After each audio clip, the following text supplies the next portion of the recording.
Magnesium chloride usually contains 6 molecules of crystalline water, deliquing easily. It's bitter, it's corrosive.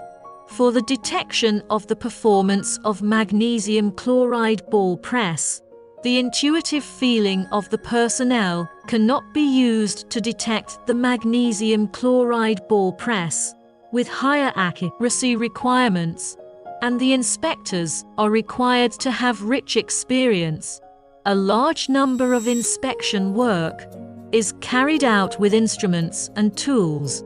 Because the principle and type of instruments and tools are different, it can be divided into general measuring tools, special measuring tools, ball press instruments and meters, optical instruments and electronic instruments, etc.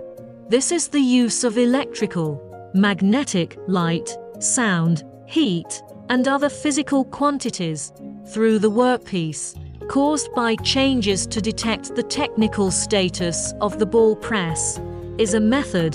The realization of this method is also combined with the instrument tool inspection method. This method is usually used to check the hidden defects inside the magnesium chloride ball press without damaging the magnesium chloride ball press itself, and is now commonly called non-destructive testing.